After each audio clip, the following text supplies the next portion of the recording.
आप सभी का स्वागत है आपके अपने YouTube channel Shri Ram classes में। और ये जो वीडियो है ये आपके लिए काफ़ी इंपॉर्टेंट है, क्योंकि 5 अप्रैल 2022 को जो आपके विज्ञान का पेपर होने वाला है उसमें हम कक्षा 10 के 2012 से लगाकर 2020 के जितने भी अब तक पेपर हुए हैं उनमें साइंस के जो पेपर में प्रश्न पूछे गए हैं उन सभी की इस वीडियो में चर्चा करेंगे।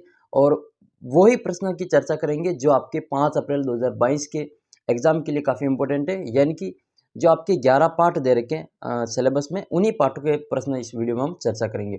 और काफ़ी हेल्पफुल होगा अगर ये वीडियो आप शुरू से अंत तक देखते हैं, तो 5 अप्रैल को आपको बहुत ज़्यादा इसमें फ़ायदा होने वाला है। तो आइए इस वीडियो को शुरू करते हैं। सबसे पहले हम 2020 का पेपर देखेंगे, फिर 19, 18, 17, 16, ठीक है, 15, 14, 13, 12 तक हम जो जाएंगे। तो आइए इस वीडियो को शुरू करते हैं। सबसे पहला प्रश्न देखते हैं हम इसमें। तो सबसे पहला प्रश्न है इसमें आपकी किताब का। पहला प्रश्न आपको याद करना है, ऊर्जा संरक्षण का नियम क्या है। ऊर्जा संरक्षण का नियम कि ऊर्जा न तो उत्पादित की जा सकती है न उस ऊर्जा को नष्ट किया जा सकता है, यही ऊर्जा संरक्षण का नियम है।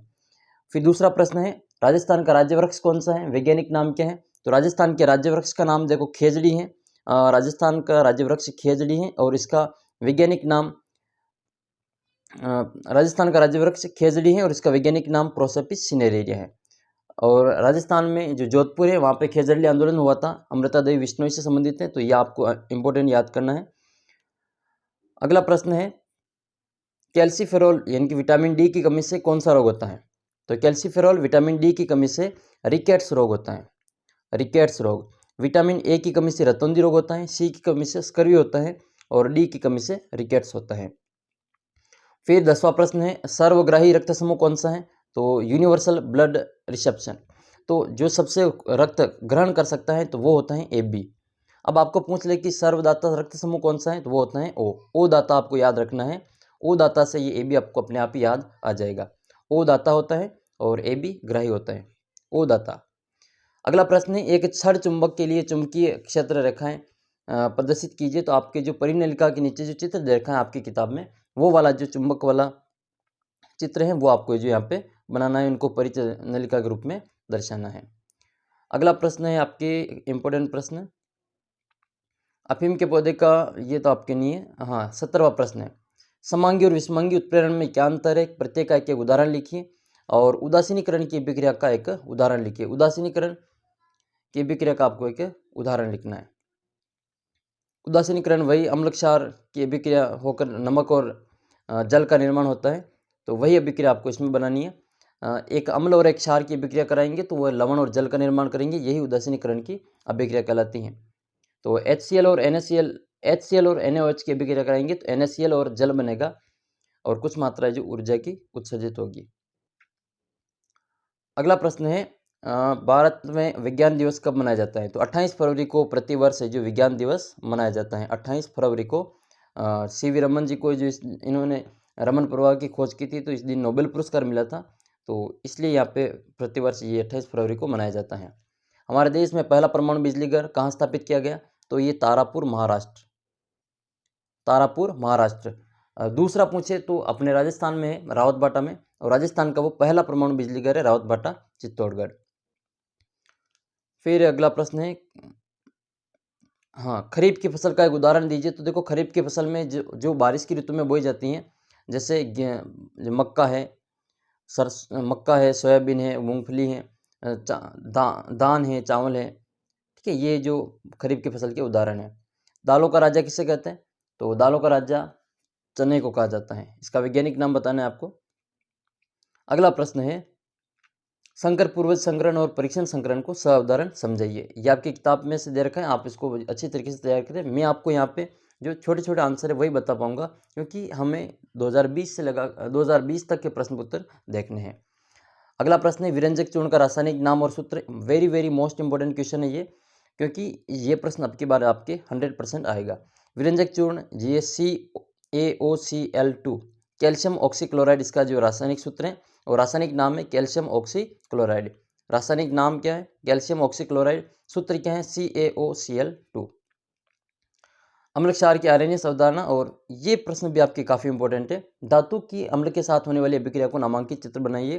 तो धातु अम्ल के साथ अभिक्रिया करके हाइड्रोजन गैस देती है, वो जो फट वाली आपके आकृति दे रखी है किताब में, वो वाले आपको जो यहाँ पे नामांकित चित्र बनाना है।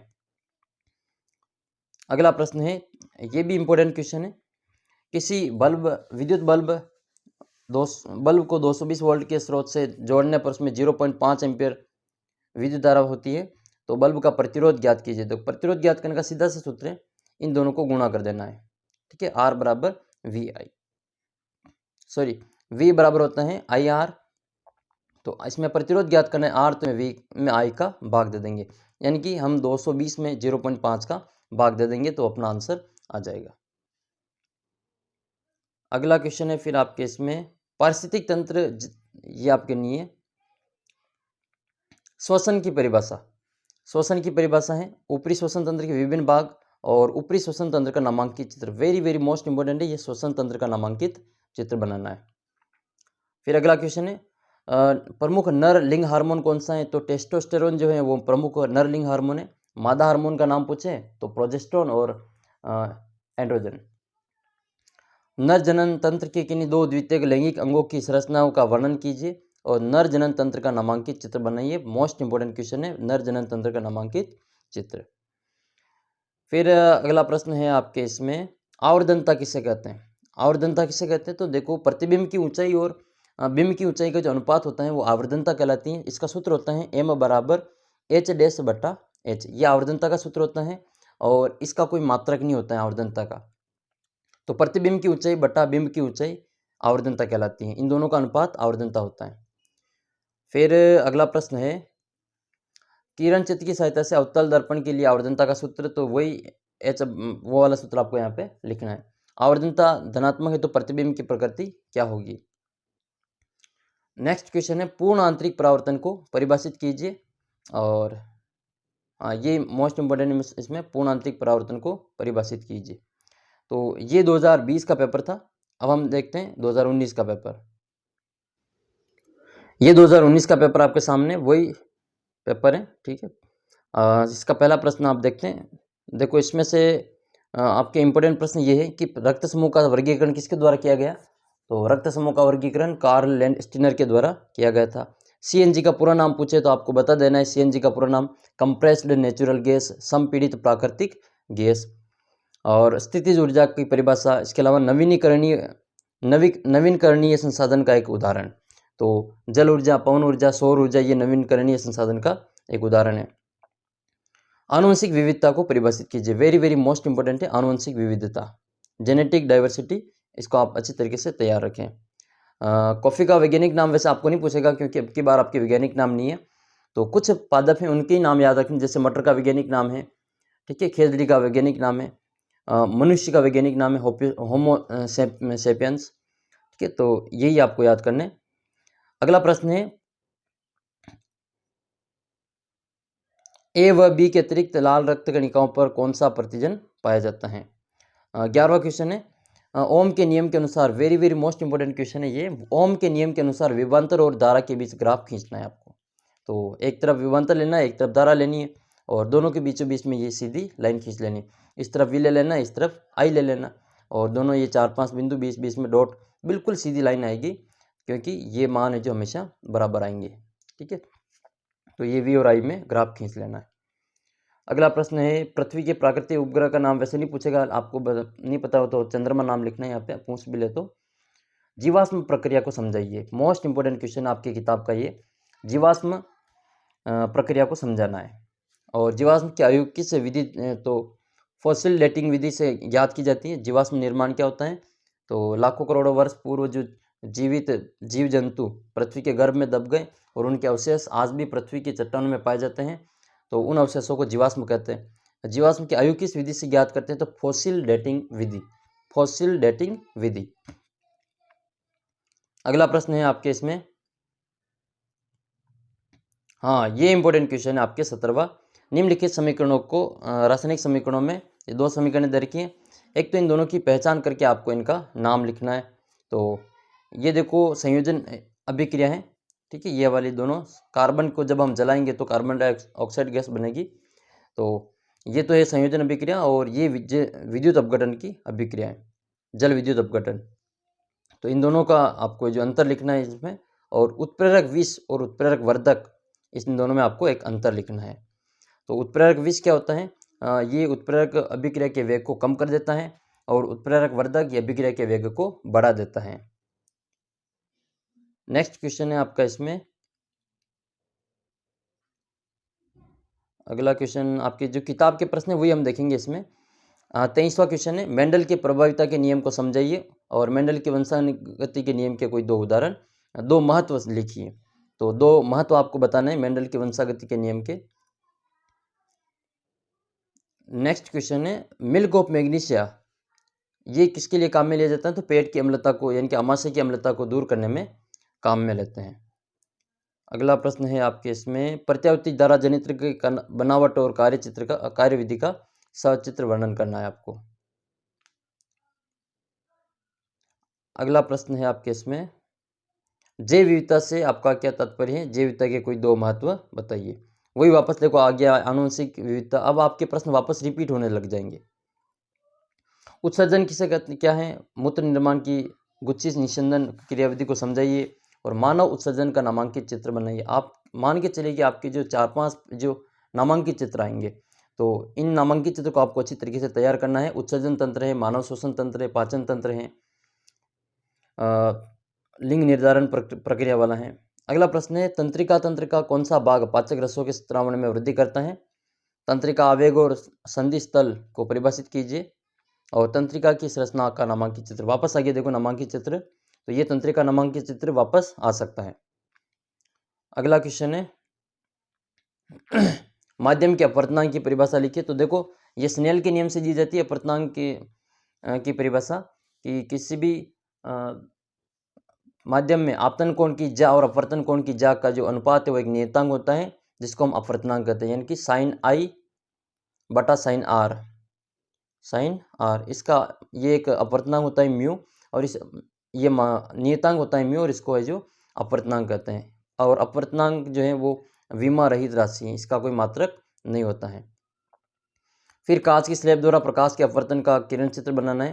तो ये कांच की स्लेब और इसका जो अपवर्तन का जो चित्र आपको बनाना है यहाँ पे अपवर्तन वाला, इसमें आपको ये आपतित किरण है, ये अपवर्तित किरण है, ये आपतन कोण है, ये अपवर्तन कोण है, ये अभिलंब कहलाता है, ये परावर्तक अपवर्तक पृष्ठ कहलाती है, ये माध्यम प्रथम होता है, ये माध्यम द्वितीय होता है, ये हवा हो सकती है, ये कांच हो सकता है, या फिर ये कांच हो सकता है, ये हवा हो सकती है।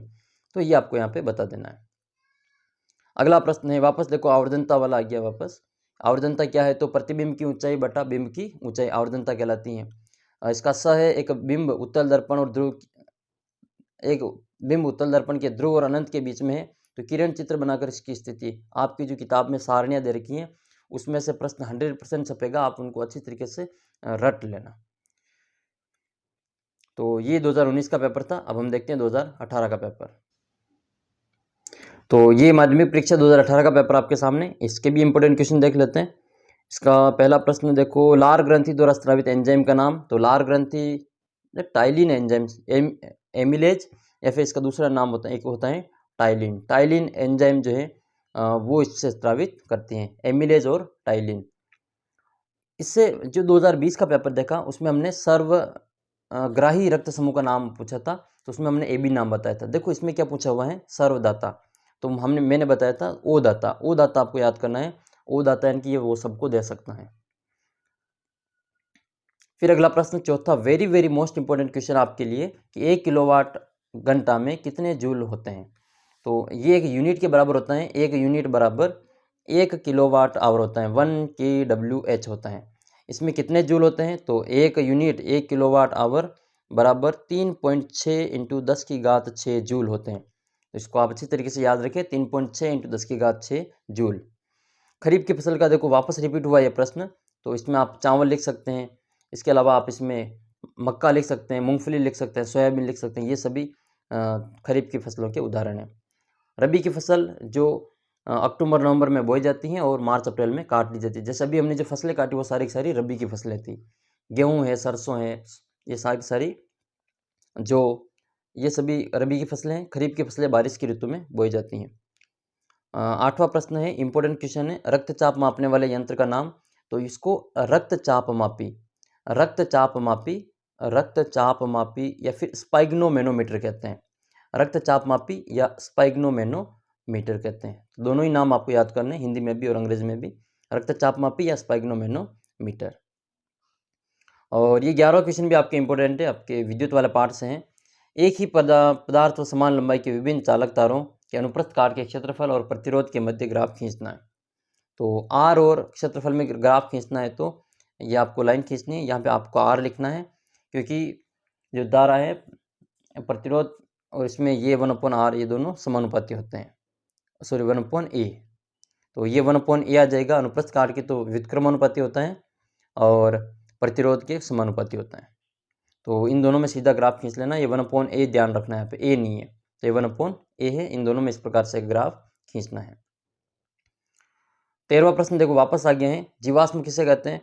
मानव शरीर में पाए जाने वाले 2 अवशेषों के नाम। तो जीवाश्म एक तो पृथ्वी के वो गर्भ में दबे लाखों करोड़ों वर्ष पूर्व जीवित जंतु जो जिनके अवशेष आज भी चट्टान में पाए जाते हैं, जीवाश्म कहलाते हैं। मानव शरीर के 2 अवशेष, एक तो अपेंडिक्स, एक तो होता है अपेंडिक्स और एक अक्लडाड। अक्लडाड और अपेंडिक्स दोनों ही अवशेष हैं, मानव शरीर के अवशेष हैं। अगला प्रश्न है आपके इसमें, हाँ 17वां क्वेश्चन काफ़ी इंपॉर्टेंट है। एक एक अंतर लिखना है आपको। धनात्मक और ऋणात्मक उत्प्रेरक में, उष्मीय अपघटन और विद्युत अपघटन में, संकलन और विस्थापन अभिक्रिया में। संकलन को इसको संयोजन अभिक्रिया भी कहते हैं, ठीक है, एडिशन और रिप्लेसमेंट। तो इसको संयोजन अभिक्रिया के नाम से जानते हैं संकलन को, तो आप इसको कन्फ्यूज नहीं होना है। इन सब में एक एक अंतर लिखना है। 19वां प्रश्न देखो, मिसाइल मैन के नाम से किसे जाना जाता है? तो डॉक्टर APJ अब्दुल कलाम को मिसाइल मैन के नाम से जाना जाता है। फिर अगला प्रश्न है, अपशिष्ट किसे कहते हैं? अपशिष्ट प्रबंधन के 2 तरीके बताने आपको। नेक्स्ट क्वेश्चन है, मेंडल वाले पार्ट से हैं ये, आनुवंशिकता वाले पार्ट से, आनुवंशिकता और जैव विकास से। व्युत्क्रम संकरण क्या है? जब F1 पीढ़ी का संकरण प्रभावी समयुग्मजीय जनक से कराया जाता है तो प्राप्त संतति के लक्षण, प्रारूप व जीन प्रारूप अनुपात को समझाइए। देखो ये प्रश्न वापस आ गया है, विरंजक चूर्ण का सूत्र लिखिए। तो विरंजक चूर्ण क्या होता है? CaOCl2, ये विरंजक चूर्ण होता है। इसके विरंजन की प्रक्रिया को आपको समझाना है। इसके अलावा जिंक की अभिक्रिया हम तनु सल्फ्यूरिक अम्ल से करवाएंगे, तो जो रासायनिक अभिक्रिया है उसका नामांकित चित्र बनाना है। वो जो मैंने बताया हाइड्रोजन गैस निकलती हैं, जलती हुई मोमबत्ती ले जाते हैं तो वो गैस फट फट की आवाज़ के साथ जलती हैं। ये मैं जो बोल रहा हूँ वो आपको परीक्षा में 100% याद आएगा, क्योंकि आपको इस अच्छी तरीके से याद हो गया है। तो वो वाला आपको नामांकित चित्र कंठस्थ कर लेना है, मतलब अच्छी तरीके से बना लेना है, ताकि आपको ये कल जो 5 अप्रैल को पेपर है उसमें गलत नहीं हो। तो जिंक ये जो अभिक्रिया करेगा सल्फ्यूरिक अम्ल से, तो इससे जिंक सल्फेट बनेगा और हाइड्रोजन गैस मुक्त होती है। देखो इसकी अभिक्रिया इस प्रकार से होगी, जिंक प्लस H2SO4। तो इससे क्या बनेगा? इससे एक तो जिंक सल्फेट बनेगा ZnSO4 और एक इसमें से H2 गैस अलग हो जाएगी, यानी कि ये वाला H2 यहाँ से हट के यहाँ पे जिंक आ जाएगा, तो ZnSO4 प्लस H2। फिर आपको इसमें एक ग्राफ खींचना है, ठीक है, ये ओम के नियम से आपको देखिए, और इसमें चालक का प्रतिरोध ज्ञात करना है। तो प्रतिरोध ज्ञात करने के लिए वही V बराबर होता है IR। R ज्ञात करने के लिए V में I का भाग दे देंगे, तो 2 में 0.50 का भाग देना है, 3 में 0.75 का भाग देना है, तो इससे आंसर आ जाएगा। अगला प्रश्न है फिर आपके प्रश्न संख्या 27। देखो वापस रिपीट हो गया है 27वां प्रश्न। जैव विविधता किसे कहते हैं? आनुवंशिक विविधता क्या है? इसके जैव विविधता संकट के 2 कारण। अगला प्रश्न देखो श्वसन वाला वापस आए हैं। श्वसन किसे कहते हैं? मानव श्वसन तंत्र का नामांकित चित्र बनाना है और श्वसन की क्रियाविधि को समझाइए। फिर अगला प्रश्न है, मादाओं के प्राथमिक लैंगिक अंग कौन कौन से हैं? उनके नाम लिखने, और मादा जनन तंत्र का आपको नामांकित चित्र बनाना है। मानव प्रजनन की 2 अवस्थाओं को समझाना है। तो ये प्रश्न इंपॉर्टेंट है, आप इसको अच्छी तरीके से तैयार कर लें। फिर अगला प्रश्न है आपके इसमें प्रकाश वाले पार्ट से। सूर्योदय से कुछ समय पहले और सूर्यास्त के कुछ समय पश्चात सूर्य दिखाई देता है, कारण स्पष्ट कीजिए। तो ये ऐसा अपवर्तन के कारण होता है। आपने भी देखा होगा सूर्योदय एवं सूर्यास्त के बाद भी सूर्य दिखाई देता है, तो ये अपवर्तन के कारण होता है। पूर्ण आंतरिक परावर्तन का आपको परिभाषा याद कर लेनी है। फिर ये लेंस की स्थिति से प्रतिबिंब वाला, कि अवतल लेंस से प्रतिबिंब बनना दर्शाने के लिए किरण चित्र बनाइए जब बिंब अनंत और उसके प्रकाश केंद्र के बीच में हो। ये भी प्रश्न रिपीट हुआ है वापस। या फिर इसके अथवा में आपको बताना है कि पानी से भरे हुए कांच के पात्र में आंशिक डूबी हुई पेंसिल तिरछी क्यों दिखाई देती है? तो ये भी अपवर्तन के कारण दिखाई देती है। लेंस की क्षमता का क्या अभिप्राय है? तो लेंस की क्षमता का मात्रक क्या होता है, डायोप्टर होता है। तो लेंस की क्षमता उसकी फोकस दूरी के व्युत्क्रम होती है। तो लेंस की क्षमता D बराबर 1/f होती है।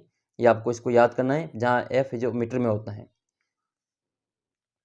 अवतल दर्पण से प्रतिबिंब बनाना, देखो वापस आ गया ये। किरण चित्र के द्वारा बनाइए जब बिंब इसके वक्रता केंद्र और फोकस दूरी के बीच में स्थित है।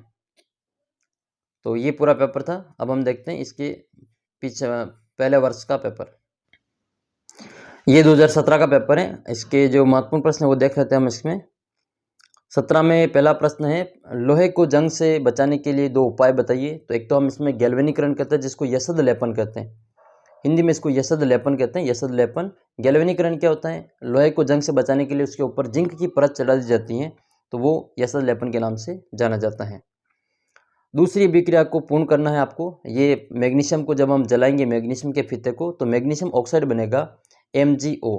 इसको आपको यहाँ पे लिखना है MgO, और यहाँ पे 2 लिख लेना है, तो ट्वाइस MgO यहाँ पे इसका उत्तर हो जाएगा। फिर अगला प्रश्न है 5वां प्रश्न, उस परजीवी का नाम लिखिए जिससे मलेरिया उत्पन्न होता है। तो परजीवी जिससे मलेरिया उत्पन्न होता है तो वो होता है प्लाज्मोडियम।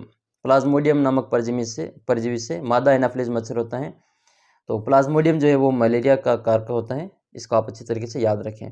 सामान्य दृष्टि के तरुण वयस्क के लिए सुदर्शन स्पष्ट अल्पतम दूरी ये 25 सेंटीमीटर होती है। न्यूनतम दूरी आंख के लिए 25 सेंटीमीटर होती है, जहाँ से हम वस्तु को साफ देख सकते हैं, और अधिकतम पूछे तो वो अनंत होती है। ये आपके कांच की स्लेब वाला जो अपवर्तन का चित्र दे रखा है, आप इसको अच्छी तरीके से याद रखें।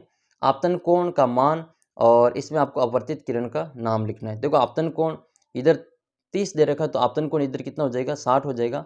और अपवर्तित किरण, देखो ये ऊपर हवा है और नीचे कांच है, तो ऊपर माध्यम हल्का है, विरल माध्यम है, और नीचे सघन माध्यम है, तो ये अभिलंब के पास में आ जाएगी, तो अपवर्तित किरण ये OA हो जाएगी, ये हमारी OA। अगर ये उल्टा होता, कांच ऊपर और हवा नीचे होती, तो ये OC होता। लेकिन ऊपर विरल माध्यम है और नीचे सघन माध्यम है, तो जो अपवर्तित किरण है वो अभिलंब की ओर झुक जाती है, तो ये OA होगा। अगला प्रश्न है, इसका तुल्य प्रतिरोध ज्ञात करना है। तो ये देखो समांतर क्रम में जुड़े हुए, समांतर क्रम का सूत्र क्या होता है, R बराबर R1 plus R2 plus R3। इन तीनों की जोड़ कर लेनी है, 1 प्लस 2 प्लस 3, तो जोड़ कितनी हो जाएगी, 6 हो जाएगी, तो 6 ओम इसका तुल्य प्रतिरोध हो जाएगा। तो ऐसा समांतर श्रेणी क्रम में आ जाए तो सभी की जोड़ करके लिख लेना है। फिर इंपॉर्टेंट क्वेश्चन आए है इसमें, वर्जन और निस्तापन में अंतर। वर्जन और निस्तापन में अंतर बताना है। नेक्स्ट क्वेश्चन है, यदि मटर के गोल बीज वाले लंबे पौधों का संकरण झुर्रीदार बीज वाले बौने लक्षण युक्त पौधों से करवाया जाए तो प्रथम में द्वितीय पीढ़ी में किस प्रकार के पौधे प्राप्त होंगे, और द्वितीय पीढ़ी से प्राप्त समलक्षणी का अनुपात भी लिखिए। मेंडल वाले पार्ट से ये प्रश्न वेरी वेरी मोस्ट इंपॉर्टेंट है, ये भी मेंडल वाले पार्ट से ही है। मानव में लिंग निर्धारण का आधार क्या है, तो ये आपको मैं वापस समझा दूं। जैसे ये माता के गुणसूत्र हैं और ये पिता के गुणसूत्र हैं। तो माता से अगर X गुणसूत्र प्राप्त होता है और पिता से भी X गुणसूत्र प्राप्त होता है, तो ये दोनों XX यानी ये वापस लड़की होगी। और माता से X और पिता से Y गुणसूत्र प्राप्त होता है तो XY, ये जो होगा वो लड़का होगा। और ये लिंग निर्धारण का जो मुख्य उत्तरदायी होता है वो पिता होते हैं। 13वां प्रश्न है, वाहनों के पश्च दृश्य दर्पण के रूप में गोली दर्पण का नाम लिखिए। देखो साइड ग्लास के रूप में जो कांच लगा होता है गाड़ियों के, वो उत्तल दर्पण होता है, उत्तल दर्पण, ठीक है। लेकिन गाड़ी की हाइट जो हेडलाइट होती है, आगे की लाइट होती है, उसमें अवतल दर्पण होता है। आपको इसे अच्छी तरीके से याद कर लेना है। फिर देखो यही प्रश्न देखो जी 2020 में रिपीट हुआ था, सेम प्रश्न। तो आप इसको अच्छी तरीके से तैयार कर लें। 220 वाट का जनरेटर संयोजित है और 0.5 एम्पीयर की धारा प्रवाहित होती है, तो शक्ति का मान आपको इसमें लिखना है। अगला प्रश्न है, घरेलू विद्युत परिपथ में विद्युत जो उपकरण होते हैं उनको समांतर क्रम में क्यों जोड़ते हैं। अच्छा, आप अपने जो घर पर जो संयोजन होता है, विद्युत की लाइट फिटिंग होती है, उसमें जो समांतर क्रम में जोड़ा जाता है, तो ऐसा क्यों किया जाता है, इसका आपको कारण लिखना है। फिर अगली प्रश्न जो एक समीकरण दे रखी है, कॉपर ऑक्साइड। तो इस अभिक्रिया में किस पदार्थ का अपचयन और किसका अपचयन हो रहा है, किसका जो उपचयन हो रहा है और किसका अपचयन हो रहा है, तो इसका आप इसमें नाम लिखना है। नेक्स्ट क्वेश्चन है आपके इसमें, धातुओं के 2 गुण लिखिए। धातुओं के 2 गुण, तो आघात वर्धनीयता है, तन्यता है, ठीक है, द्वन्यता है, ये सभी धातुओं के गुण हैं। मिश्र धातु 2 उदाहरण लिखने तो मिश्र धातु के 2 उदाहरण लिख लें। धातुओं व अधातुओं के ऑक्साइडों की प्रकृति, ये मैंने आपको कितनी बार समझाया कि जो अधातु हैं वो अम्लीय होते हैं। अधातु से अम्लीय याद रखना और धातु क्षारीय याद रखना। धातुओं की जो ऑक्साइड होते हैं वो क्षारीय होती है और अधातुओं की अम्लीय। ये अ से अम्लीय और अ से अधातु। नेक्स्ट क्वेश्चन है, मानव में पाचन क्रिया में एंजाइमों की भूमिका आपको इसमें बतानी है। और अग्न्याशय ग्रंथि से स्रावित होने वाले हार्मोन का नाम और कार्य लिखिए। इसकी कमी से होने वाले रोग का नाम लिखना है। तो अग्न्याशय ग्रंथि से इंसुलिन हार्मोन स्रावित होता है और ये शर्करा की मात्रा को नियंत्रित रखता है, रक्त में शर्करा की मात्रा को नियंत्रित रखता है। इसकी कमी से मधुमेह रोग होता है, डायबिटीज़ होता है, मधुमेह रोग होता है। अगला प्रश्न है, मानव मस्तिष्क का नामांकित चित्र बनाकर 2 कार्य लिखिए। आपको ये तैयार करना ही है मानव मस्तिष्क का नामांकित चित्र, इसके 2 कार्य लिखने। कोई व्यक्ति पास की वस्तु का सुस्पष्ट नहीं देख सकता है। अच्छा, ये आपके नहीं है इसमें। ओम का नियम, ये देखो ओम का नियम क्या है वो लिखना है, कथन लिखना है इसका ओम का नियम का। ओम के नियम से दिए गए परिपथ में एक्स और वाई का नाम लिखना है। देखो हमेशा जो अमीटर होता है वो श्रेणी क्रम में, जो विद्युत धारा मापता है वो अमीटर होता है, श्रेणी क्रम में जोड़ते हैं। तो ये श्रेणी क्रम में एक्स और वाई ये समांतर क्रम में जुड़ा हुआ है। तो समांतर क्रम में किसको जोड़ते हैं, वोल्ट मीटर को। तो ये वाला वोल्ट मीटर है। अगला प्रश्न है आपका इसमें, विद्युत धारा को परिभाषित कीजिए। किसी विद्युत बल्ब के तंतु में 1 एम्पीयर की धारा 30 सेकंड तक प्रवाहित होती है। तो विद्युत परिपथ में विद्युत आवेश का परिमाण ज्ञात कीजिए। तो देखो आई बराबर क्या होता है, Q बटा T होता है। तो आई का मान कितना दे रखा है, 1 दे रखा है और T कितना है, समय कितना है 30 सेकंड। हमें आवेश ज्ञात करना है तो ये Q ज्ञात करना है तो हम 30 को 1 से गुणा कर लेंगे। तो ये हो जाएगा 30 कूलाम, 30 कूलाम हो जाएगा। 1 × 30 30 कूलाम हो जाएगा। नेक्स्ट क्वेश्चन है, हाइड्रोजन आयन की सांद्रता का विलयन की प्रकृति पर क्या प्रभाव पड़ता है। ये आपके अम्ल क्षार दूसरे पाठ से प्रश्न है। अम्ल को तनुकृत करते समय जल को मिलाया जाता है, न कि जल को अम्ल में। कारण दीजिए। संतरा और इमली में पाए जाने वाले अम्लों के नाम लिखना है, ठीक है। और क्लोर क्षार प्रक्रिया, मोस्ट इंपोर्टेंट क्वेश्चन है आपके क्लोर क्षार अभिक्रिया का। तो ये क्लोरीन और सोडियम हाइड्रोक्साइड बनता है, वो वाली अभिक्रिया आपको अच्छी तरीके से तैयार कर लेनी है। बाकी ये आपके ओजोन अपक्षय को समझाइए। जो सूर्य से आने वाली पराबैंगनी किरणें, उससे ओजोन परत हमारी रक्षा करती हैं। तो उसमें धीरे धीरे जो छिद्र होने लग रहे हैं तो वो वाले ओजोन अपक्षय को आपको समझाना है। जल संरक्षण की खड़ी संरचना का नामांकित चित्र, ये जल संरक्षण राजस्थान में खड़ीन के नाम से जानी जाती है। विद्युत जनित्र का नामांकित चित्र बनाना है। इसके अलावा किसी क्षण चुंबक का चुंबकीय क्षेत्र रेखाओं के 2 गुण लिखिए। ये आपके जो चुंबकीय बल रेखा है वो वाला पार्ट है। अगला प्रश्न है आपके इसमें, मानव हृदय का नामांकित चित्र बनाइए। मानव शरीर में प्लेटलेट्स का अनुरक्षण क्यों उपयोगी है। और मानव रुधिर में उपस्थित लाल वर्णक कोशिकाओं में कौन सा श्वसन वर्णक पाया जाता है। तो इसमें हीमोग्लोबिन पाया जाता है, आरबीसी में हीमोग्लोबिन पाया जाता है। लसिका से मानव उत्सर्जन तंत्र का नामांकित चित्र बनाना है। मानव उत्सर्जन तंत्र का नामांकित चित्र। फिर उत्तल लेंस के मुख्य फोकस को परिभाषित कीजिए। एक बिंब उत्तल लेंस के मुख्य फोकस और 2 वक्रता त्रिज्या के बीच, वक्रता केंद्र के बीच में है। प्रतिबिंब बनने का किरण चित्र बनाइए। लेंस सूत्र लिखना है तो 1/u - 1/v बराबर 1/f होता है।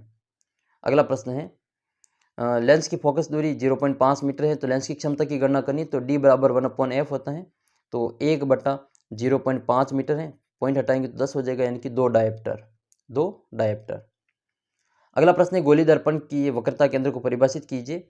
अवतल दर्पण के द्वारा प्रतिबिंब बनना दर्शाने के लिए किरण चित्र बनाइए। बिंब और प्रतिबिंब का आकार समान है।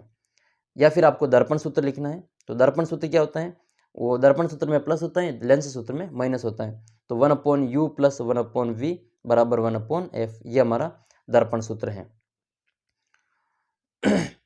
देखो प्रकाश की चाल क्या होती है निर्वात में, 3 × 10⁸ मीटर प्रति सेकंड।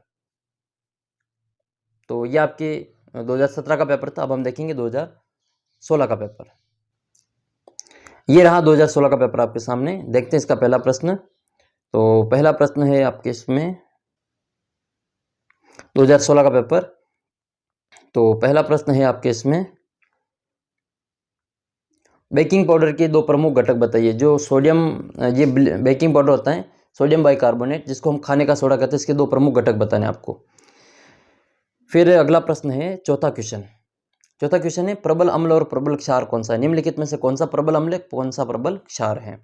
तो इसमें दे रखा है, इसमें एसिटिक अम्ल और क्लोरीन अम्ल और सोडियम हाइड्रोक्साइड और कैल्शियम हाइड्रोक्साइड, इनमें से प्रबल अम्ल और प्रबल क्षार की छंटनी करनी है।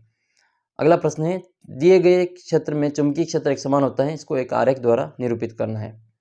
अम्लीय ऑक्साइड के नाम लिखिए जिसके द्वारा अम्लीय वर्षा होती हैं। तो SO2 होता है, ये SO2 अम्लीय ऑक्साइड।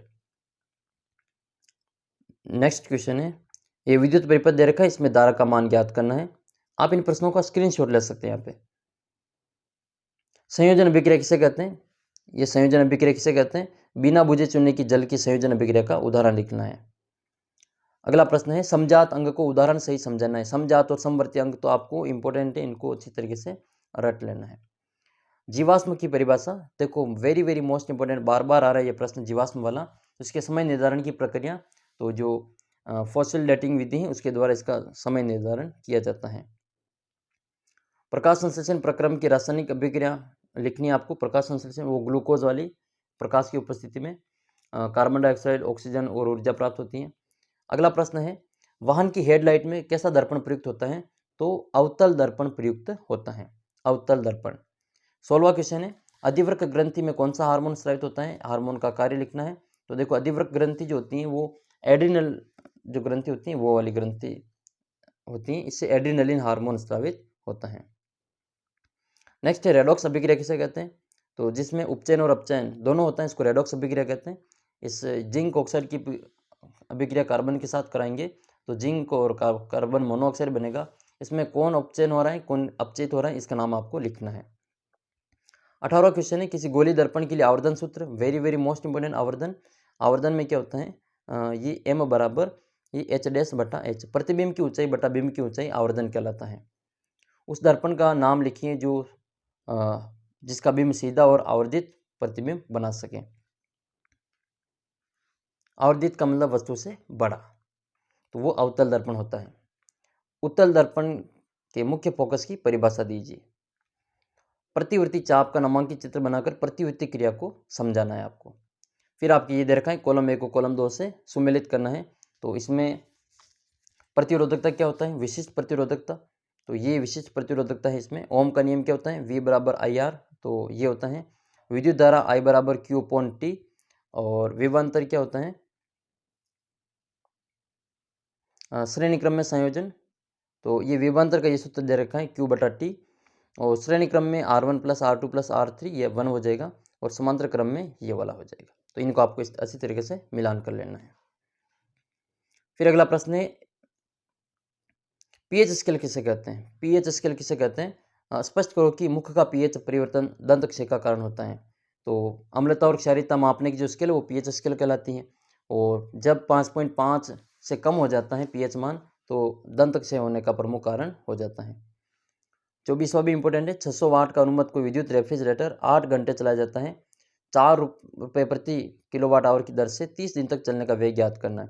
तो सबसे पहले आपको क्या करना है, इन सभी को यूनिट ज्ञात करने के लिए इसको ये विद्युत शक्ति है कितने समय 8 × 30 और इसमें 1000 का भाग देना है। तो देखो इनको क्या करना है, ये 600 × 8 × 30 इसमें 1000 का भाग देना है। और 1000 का भाग दें तो 0 से 0 कटेगा, 2 0 से 2 0 कटेंगे और 8 या 24, 24 को गुणा करना है 6 से। तो 24 × 6 144 हो जाएंगे। 144 को हम वापस ये 144 यूनिट आएगा। 144 यूनिट, इसको हम 4 से गुणा करेंगे तो अपना कुल खर्चा आ जाएगा। अगला प्रश्न है आहार श्रृंखला से क्या अभिप्राय है? घास के मैदान की श्रृंखला, आहार श्रृंखला को उदाहरण द्वारा समझाइए और एक पारितंत्र में ऊर्जा प्रवाह के आरेख को समझाइए। तो वो शीर्ष पर कौन सा होता है, आधार पर कौन सा होता है, ये आपको सभी यहाँ पे समझाना है कि चित्र दे रखा है किताब में, वो वाला चित्र है। कौन सी धातु कमरे के ताप पर जो द्रव अवस्था में पाई जाती हैं? तो वो पारा जो होती है वो पारा मरकरी, पारा कमरे के धातु हैं वो जो कमरे के ताप पर द्रव अवस्था में पाई जाती हैं। अधातु पूछे तो ब्रोमीन है। कौन सी धातु को चाकू से काट सकते हैं, तो वो होते हैं नाक। अब आप कहोगे ये नाक क्या है, तो मैं आपको समझा दूँ, नाक को चाकू से काटा जा सकता है। अब आपको याद हो जाएगा, नाक का मतलब सोडियम और पोटेशियम होता है, तो सोडियम और पोटेशियम को हम चाकू से काट सकते हैं। और ऐसी धातु जो हथेली पर रखने पर पिघल जाती है, तो गैलियम और सीजियम। तो ये है इसमें। और प्रश्न देखते हैं इसमें, प्रत्यावर्ती धारा की परिभाषा और इसे उत्पन्न करने वाली युक्ति को कार्यविधि से स्पष्ट करना है। अगला क्वेश्चन है 28वां, मानव श्वसन तंत्र का नामांकित चित्र बनाइए। श्वसन किसे कहते हैं और एक पत्ती के अनुप्रस्थ काट का नामांकित चित्र बनाना है। तो ये दोनों इंपॉर्टेंट क्वेश्चन है इसके, इनको अच्छी तरीके से आप तैयार कर लेना। प्रिज्म से अपवर्तन का किरण चित्र बनाना है और लेंस की क्षमता का सूत्र और इसका मात्रक लिखना है। लेंस की क्षमता D बराबर, लेंस की क्षमता बराबर 1/f होता है। मात्रक क्या होता है, डायप्टर। फिर अगला प्रश्न है आपके इसमें, चलो ये 2016 का भी समाप्त हुआ पेपर, अब हम देखते हैं 2015 का पेपर। तो ये 2015 का पेपर है विज्ञान का, आपके सामने वापस देखते हैं। इसका पहला प्रश्न है, दो संश्लेषित सूचकों के नाम। इंपॉर्टेंट क्वेश्चन, आपकी किताब में नाम दे रखा है इसका, मेथिल ऑरेंज और फिनोप्थेलिन। मेथिल ऑरेंज और फिनोप्थेलिन दो संश्लेषित सूचकों के नाम हैं। प्राकृतिक सूचकों के नाम पूछे तो आपको एक तो लिटमस पत्र लिखना है, एक आपको हल्दी लिखनी है, एक आपको गुड़हल के पत्तियां लिखनी है। लेकिन प्राकृतिक के वो कृत्रिम का नाम पूछे तो मेथिल ऑरेंज और फिनोप्थेलिन। लिटमस पत्र किससे प्राप्त किया जाता है, तो लिटमस पत्र एक थैलोफाइटा समूह का जो पादप होता है, लीचेन, जिसको लाइकेन भी कहते हैं, उससे प्राप्त करते हैं। अगला प्रश्न है, किसका पीएच मान अधिक होगा, किसका पीएच मान कम होगा, ये बताना है। तो रक्त और आशुद्ध जल, इनमें से किसका पीएच मान अधिक है। तो आप जानते हैं कि जो रक्त है इसका पीएच मान कितना होता है, 7.4 होता है, जबकि आशुद्ध जल का जो ये उदासीन होता है इसका पीएच मान 7 होता है। अगला क्वेश्चन है, जठर रस और नींबू का रस, इन दोनों में किसका पीएच मान अधिक है, वो आपको इसमें लिख लेना है। घरेलू विद्युत परिपथ के अति भारण, ओवरलोडिंग से बचाव के लिए कौन कौन सी दो सावधानियां बरतनी चाहिए।